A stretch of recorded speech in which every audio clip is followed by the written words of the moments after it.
All right, welcome to the program. Show's called Your Money, Your Wealth. My name's Joe Anderson. I am a certified financial planner with Big Al Clopine. He's a CPA. Hey, we got a special guest on right now. Lloyd Watnick is joining us.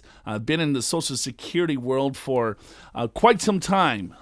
He is an expert in the land of Social Security. Since we're talking Social Security, I thought it would be good to have our good friend Lloyd Watnick join us. So, Lloyd, thank you so much for joining us. Welcome to the show.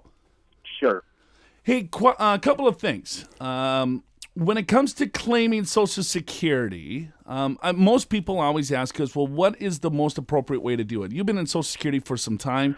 I think things have changed a little bit now, given where interest rates are. People are living a lot longer. Do you think the advice for claiming Social Security has changed much, or do you think the advice is still what you would give someone maybe 20 years ago? No, it's changed greatly in the last 4 years. It used to be that I would tell people if they weren't working to take Social Security at 62, then at 66, full retirement age, give Social Security back their money and keep the interest perfectly legally and get the higher amount. You can no longer do that. You can only withdraw your claim within 1 year of filing it, and you can only do that once. And they now have several other changes. For instance, if you wait beyond age 66, full retirement age, they will give you a bonus of 8% per year until you turn 70. Also, you can, at age 66, take your spouse benefit, which is lower than your own, and let your own build up until 70. We're finding that that's the best choice. Now, only one spouse can do that, and generally it's better that the younger spouse does it because they can get it for a longer period of time. With that being said, do you think that will change? Do you think they'll stop the file and suspend and claiming the spousal benefit, or do you think that will people will be able to continue to do that? Because I think before the best strategy was, all right, well, here, let me take it and then let me pay it back and then get the higher amount. And then the Social Security Administration said, oh, you know what, that's a pretty good strategy, so let's stop that. Do you think they'll stop the file and suspend? I don't think they will. It's a good strategy. What we've been doing is we've been running a lot of test cases. And what we found is, as strange as it sounds, people are better off initially taking a bigger bite out of their IRA or 401k and letting their Social Security build up. In a case we did recently where a couple needs $70,000 a year to live on, and they have an IRA of $450,000, if they took the Social Security initially, they would not be able to sustain the $70,000 level at age 80.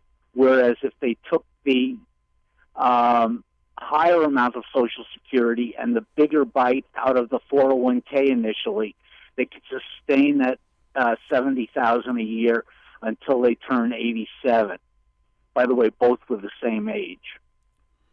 Wow. So, I mean, it's getting a little bit more complex now than ever before because we're living a little bit longer. And then getting that 8% is huge because it's very difficult to calculate, to get an investment of 8% that's guaranteed by the government. That's exactly right. The 8% is a big deal.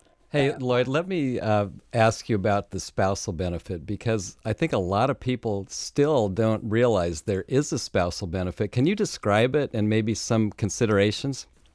Okay. Spouses can normally get, at age 62, 30% of the wage earner's benefit, of the other wage earner's benefit. But if they collect at 62, they must take the higher of the two benefits, their own or their benefit as a spouse.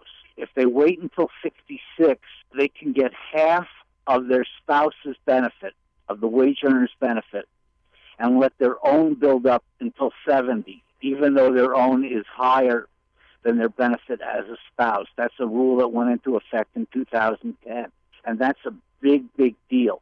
So, for instance, we just had a case where a gentleman owned Social Security at age 66, is $2,500 a month.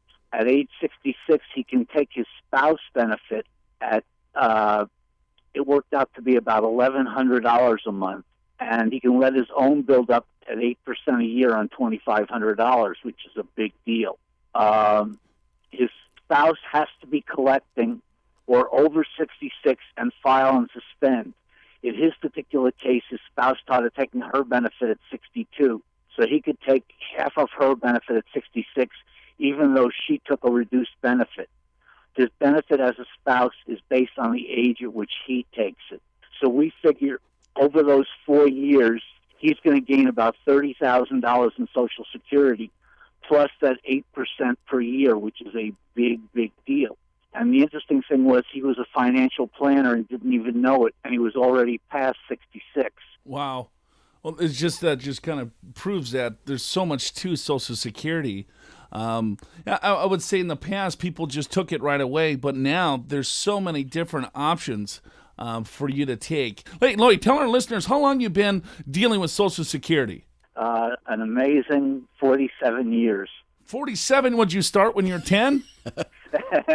I wish.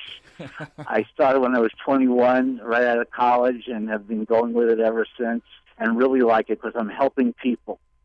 I just got a letter from a woman yesterday that based on my advice, she got $31,000 in retroactive payments from Social Security because they had given her bad information. It gets very, very tricky nowadays. I think the best way to handle your Social Security is to go to your financial planner because you know how much they have in their 401k. You know how much they have in their IRA. You know about the 8% per year. And financial planners are in a much better position than I am to tell people what to do. The only calls that I can really help with are people who say to me, I need my Social Security now. When should I take it? Well, the answer obviously is now. But in most cases, people have options. And it really takes a financial planner working with a Social Security expert to be able to sit down and plan the best strategy for the person involved. I can tell you if a scenario will work or not. I can't tell you whether it's the best scenario. That's where the financial planner comes in. How many different rules are there in Social Security? Is it like a couple thousand? Yeah, literally now, there are thousands of possible combinations for each case. That's why Social Security gives no advice. Yeah, so if I was looking at a claiming strategy, Lloyd, let's say if I'm looking at this and saying I'm confused, and I just call the Social Security Administration and say, hey, what should I do? Can they give me advice? No, they will tell you whether your scheme or your scenario will work, whether it can be done, but they won't tell you whether that's the best scenario or not. Hey, Lloyd, I've got a question. We had a client a couple years ago. Both husband and wife were age 67. Husband had a big Social Security benefit. Wife had very small benefit, but they were both letting theirs grow to age 70. And we told them about file and suspend. They went to the Social Security office, and the person they met with said, no, you can't do that.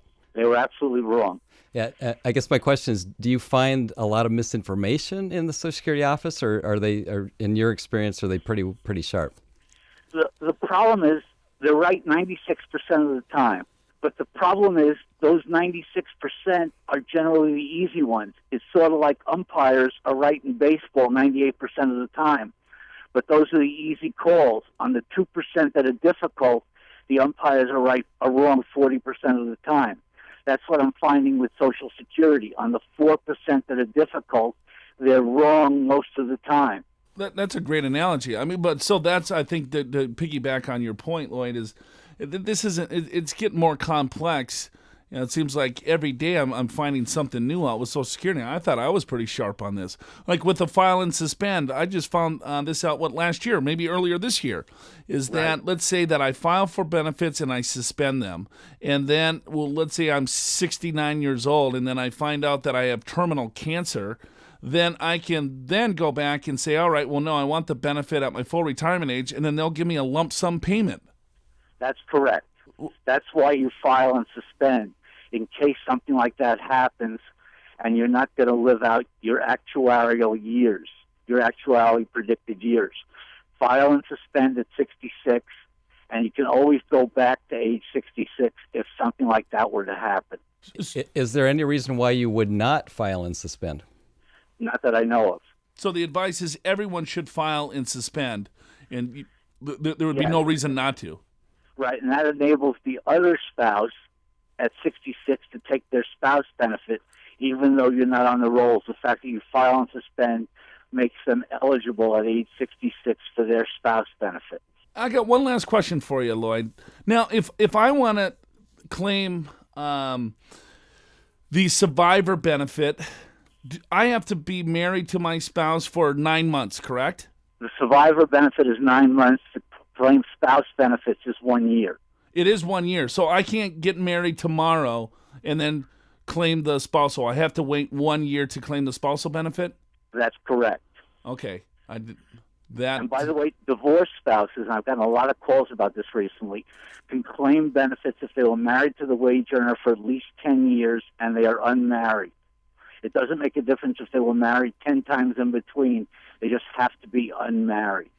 And they could pick the highest payment of the richest husband?